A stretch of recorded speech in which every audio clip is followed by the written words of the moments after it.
Over the past week, there has been quite a bit of news when the New England amusement parks will be reopening for the 2020 season, so today I want to talk about what we know about New England's theme parks in 2020. Starting with New Hampshire is allowing amusement parks to reopen starting on June 29th. And starting with Canobie Lake Park, they are slated to reopen on Thursday, July 16th. Reservations will be required, and for anyone who purchased a 2020 season pass, it will be extended through the 2021 season. And if you look at their calendar, there is a pretty big change from past years. Canobie Lake Park has significantly shortened their hours.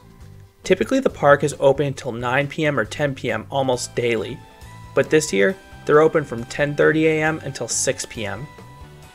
The park will be open daily until Labor Day, with the exception of the week of July 20th and August 31st when some of the days earlier in the week are closed. For season pass holders, there is an unfortunate side effect. Basic pass holders are blocked out all Saturdays and Sundays in July and August, and I was hoping that Canobie would remove that restriction with the shortened season. Unfortunately, that does not seem to be the case. So with the shortened weekday hours combined with there being very few weekends the basic pass can be used, it's probably not going to be used a lot this year for anyone who has that type of pass. One other thing that I noticed on the calendar is that Screamfest is currently not there. Moving on to Santa's Village, the park is slated to reopen on Wednesday, July 1st. There are no details if reservations will be required, but the park did say that all 2020 season passes will be extended to include 2021. The park does appear to have normal hours in the summer, but the park is unsure if they will be able to open up for their Halloween or Christmas events like they have in past years. Moving on to Storyland, they do not have an opening date currently. As a result, there are no details if reservations will be required, but they have mentioned that all 2020 season passes will be extended to include 2021. The park is currently hiring through virtual interviews, so that does indicate that they do plan to try to open this year. Water Country is owned by Storyland's parent company, and they have the same update as Storyland. Whale's Tale is reopening the first possible day on June 29th.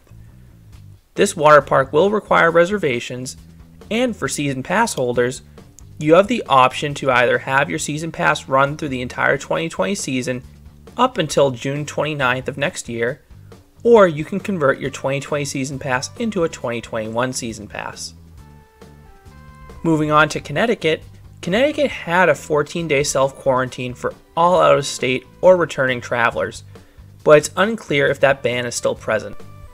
Amusement parks are allowed to reopen starting today, June 17th. Starting with Quassy, they plan to reopen this Saturday, June 20th.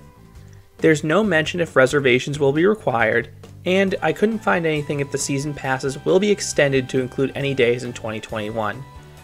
Quassy appears to have a fairly normal operating season, except that the park is pausing their bargain nights in 2020 due to the crowds they typically pull.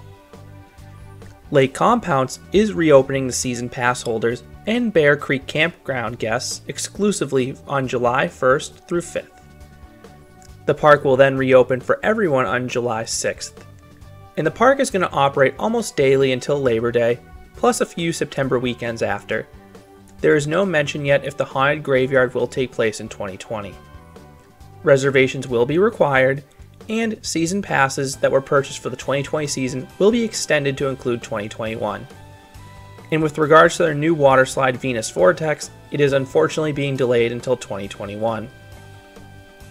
Moving on to Massachusetts, they have a 14-day self-quarantine for all out-of-state or returning travelers, and that will remain in place through the end of Phase 2 at the bare minimum. Phase 2 extends until the end of June. Amusement and water parks were slated to open in Phase 4, which could start in late July at the absolute earliest. But Six Flags New England is presenting their case to try to open in Phase 3 along with museums and casinos. As a result, Six Flags New England does not have a set reopening time at this date. Reservations will be required, as will face masks, and the park has posted several videos online how they plan to social distance guests. This does not appear to be any different from the other Six Flags parks.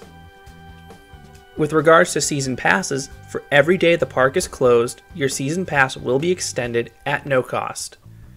For memberships, every month the park is closed, your membership will be extended.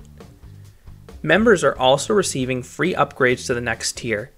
For Diamond Elite members who are already at the highest tier, they will receive an extra skip the line pass each visit, triple rewards points, and something called a Golden Friend ticket. With regards to Edaville Family Theme Park, the park has been quiet through this whole situation, so their opening date is unknown at this time.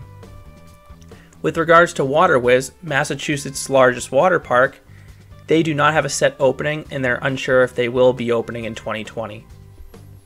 Moving on to Maine, Maine has a 14-day quarantine for all out-of-state travelers except those from New Hampshire and Vermont.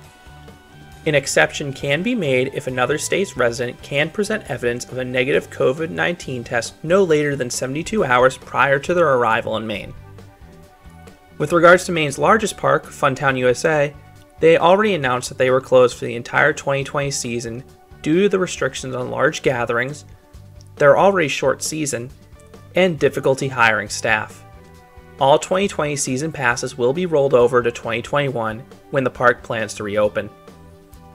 York's Wild Kingdom will have the zoo reopen on Saturday, June 20th, but the amusement park will remain closed for the entire 2020 season.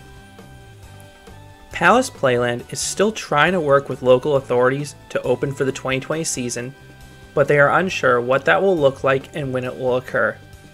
But from my past visits, they do tend to heavily lean on temporary foreign workers, so that could really throw a wrench into their staff this year. Aquaboggin is targeting a June 27th opening, but they're unsure if that's possible at this time. Like Palace Playland, they're working with local authorities to try to get some clarity.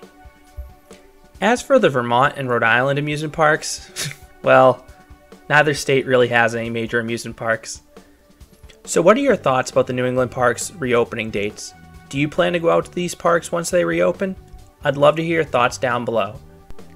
I would really like to get to all these parks when they reopen in 2020, but it will be contingent upon Massachusetts lifting their self-quarantine restriction. I would find it very hard to justify a day trip to any of these parks if I have to isolate myself for 2 weeks upon returning home. I'm willing to do that if I go to a faraway park or have a longer trip, but not for a day trip to one of my local parks. Thank you for listening, and subscribe for more amusement park news here at Canobie Coaster.